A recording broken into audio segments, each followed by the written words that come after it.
केतु 382, और पीछे जो 2 पाठ चल रहा था वो सूर्य से ही संबंध था। सूर्य लग्न से चतुर्थ और फिर पंचम से अष्टम भाव। तो यदि पीछे का पाठ नहीं समझे तो आगे समझने में दिक्कत, तो इसीलिए पाठ को क्रम से पढ़ना। यदि आप एक से पढ़ रहे हैं तो हमको लगता है कि आपको जरा सा भी दिक्कत नहीं होगा ज्योतिष को समझने में। अब सूर्य नवम में है तो हम पहले ही पाठ में कह दिए हैं कि वो काल पुरुष में पंचम का स्वामित्व रखता, ये अशुभ ग्रह है, इस पत्रिका में दशम का स्वामित्व रखता।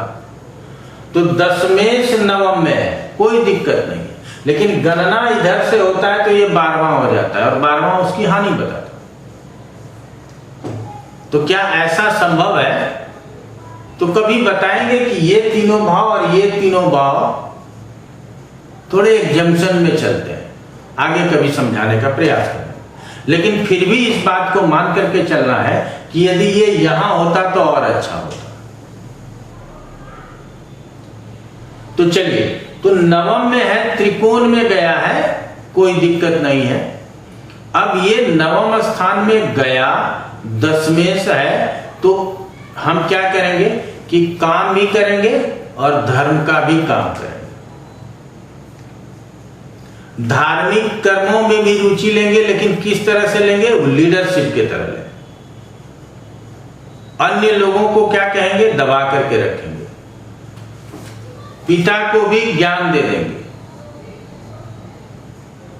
यहां वैचारिक मतभेद तो होना ही होना, चूंकि पंचमेश और दशमेश कर्म स्थान में गया। पंचमेश कहां के अनुसार? काल पुरुष के अनुसार। तो इसीलिए ये धर्म के कार्य को अपने फोर्स में करना चाहिए।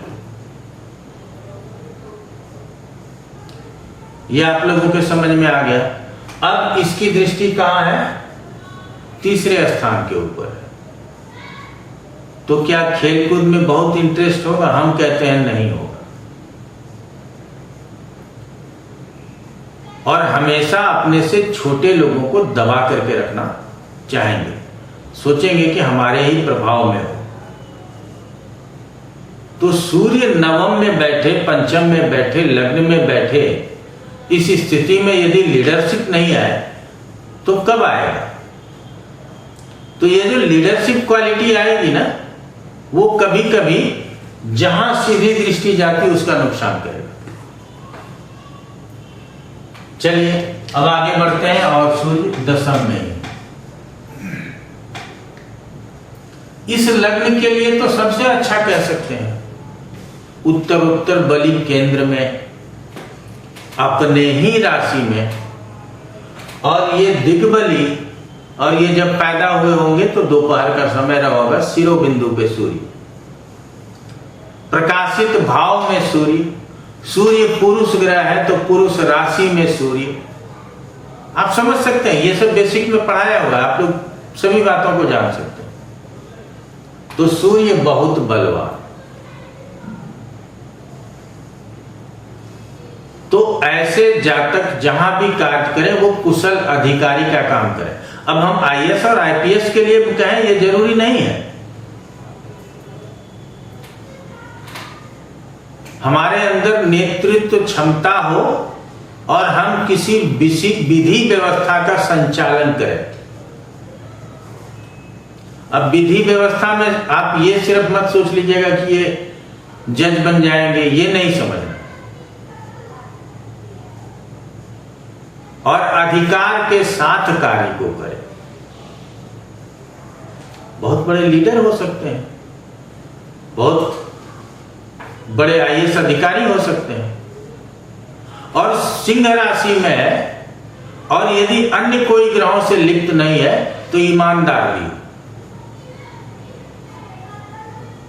जब आईएएस आईपीएस की पत्रिका दिखाएंगे आप लोगों को, रेगुलर 10 पत्रिका, कभी इच्छा होगी तो आगे आपको समझाएंगे। देखेंगे कि द्वादश और अष्टम में सूर्य रहता और शनि आदि से प्रभावित होता। क्यों? वर्तमान समय में हमारी व्यवस्था जो चलती है वो भ्रष्टाचार के बगैर चलता नहीं, और सूर्य जब तक पाप प्रभाव में होगा नहीं तब तक भ्रष्टाचार कर ही नहीं पाएंगे। तो हमको क्या सूर्य को शनि राहु जैसे ग्रहों के प्रभाव में होना चाहिए, तभी हम IAS IPS बनेंगे? मान सकते हैं, क्यों नहीं। लेकिन यदि दशम स्थान में है, गुरु से दृष्ट हो, ऐसा स्थिति बने तो हम अधिकारी भी बने और भ्रष्ट भी न हो। ऐसे लोगों को आप देखते होंगे रिटायरमेंट के बाद भी घर से बुला करके और फिर से किसी नए जिम्मेदारियों को दे दिया जाता है। और ऐसे अधिकारी भी हैं जो 15-20 वर्ष नौकरी करते हैं और विदेश चले जाते हैं सौ परिवार। तो चलिए, तो यहां सूर्य होगा तो हमारा कर्म भी मजबूत होगा और हम हमेशा कार्य अपने लक्ष्य को पूरा करने के लिए ही करेंगे। अब लग्न भी स्थिर राशि का, सूर्य भी स्थिर राशि में, गलती से चंद्रमा भी स्थिर राशि में हो गया तो दृढ़ निश्चयी होंगे, जो बोलेंगे वही करेंगे। ऐसे जातक को किसी भी प्रकार का यदि आप कार्य दे देते हैं तो आप भूल जाइए 1% के लिए भी कि आपके कार्य में कोई विघ्न बाधा आएगा तो वो स्वयं इसको सॉल्व करेंगे और कार्य संपन्न करके ही आपको देंगे। चतुर्थ स्थान के ऊपर दृष्टि है, अपने सुख की चिंता नहीं करेंगे। बहुत गाड़ी खरीद लें, मकान खरीद लें या और कुछ कर लें। बहुत ऐसे अधिकारी और ऊंचे पद पर लोगों को मैंने देखा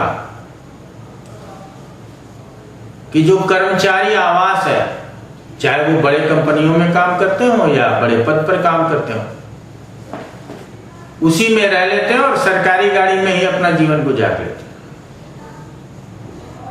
तो सुख की वो बहुत चिंता करे ये जरूरी नहीं, लेकिन कार्य के क्षेत्र में बहुत दक्ष होंगे ये मानना चाहिए। सूर्य 11th में,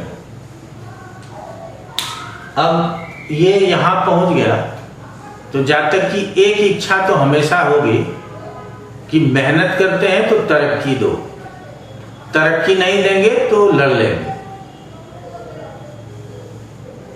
और आप जान रहे हैं काल पुरुष के हिसाब से पंचमेश है, तो जातक का बुद्धि विवेक का भी वृद्धि होगा, कार्य की भी वृद्धि होगी, रोज नए जिम्मेदारियां प्राप्त होंगे और उसको भी सफलतापूर्वक पूर्ण करेंगे।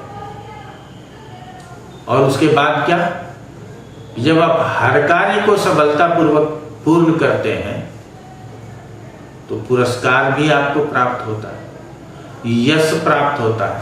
तो ऐसे जातक जिसके दशम में सूर्य हो, ऐसे पत्रिका में वो यशस्वी भी हो सकते हैं और बड़े पुरस्कार प्राप्त करते हैं, गोल्ड मेडल ले सकते हैं।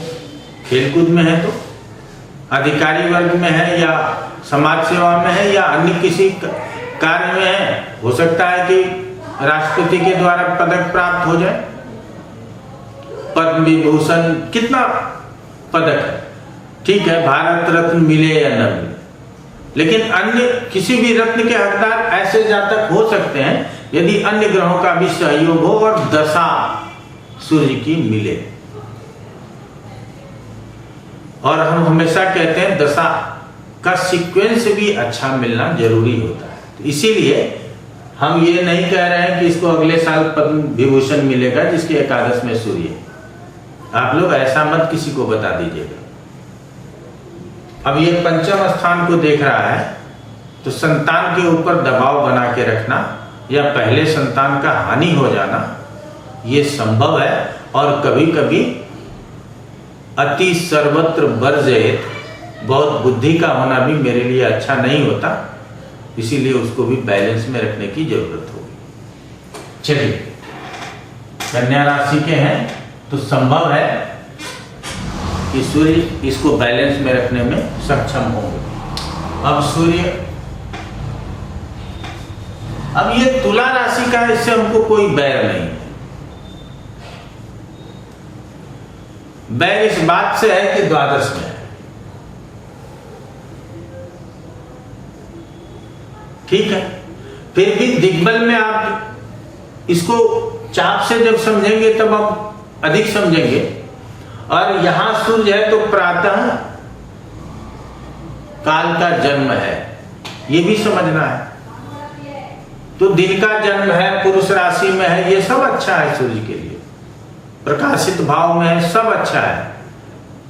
बलवान भी होगा, ये भी हमको समझ में आता है।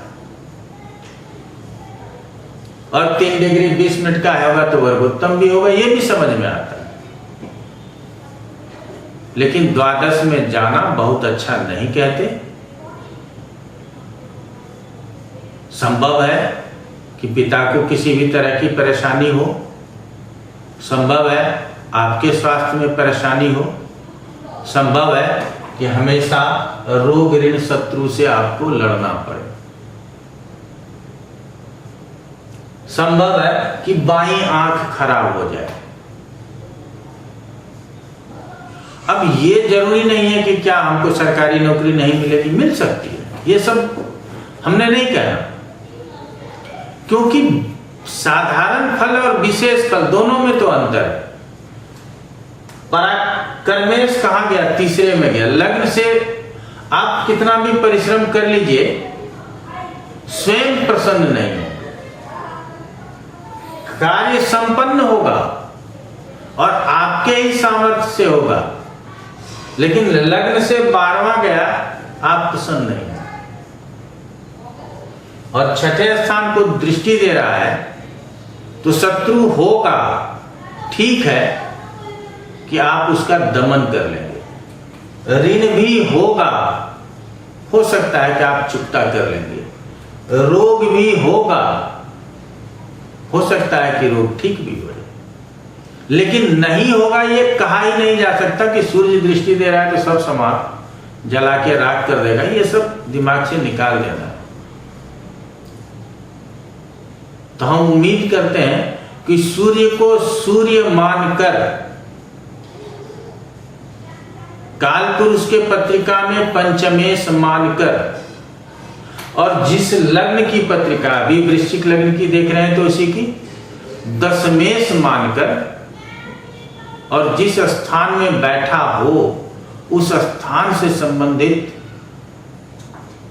कारकत्वों को समाहित करके यदि तारतम्य से रिजल्ट देना चाहें, कोई मना नहीं करेगा। तो हम उम्मीद करते हैं कि पाठ बहुत सरलता से आप लोगों को समझ में आता होगा। अगर नहीं आता है तो कमेंट में लिखिए, हम कोशिश करेंगे और सरलता से आपको बताएं। किसी भी प्रकार की परेशानी हो, नंबर चलता है, यदि आप हमसे पढ़ना भी चाहते हैं उसके लिए भी नंबर है, आप कभी भी फोन कर सकते हैं। जब कभी भी हमारे यहाँ क्लास प्रारंभ होता है तो YouTube पे मैसेज जाता ही जाता है, आप हमारे यहाँ रेगुलर भी पढ़ सकते हैं। आज इतना ही, आप लोगों का बहुत बहुत धन्यवाद।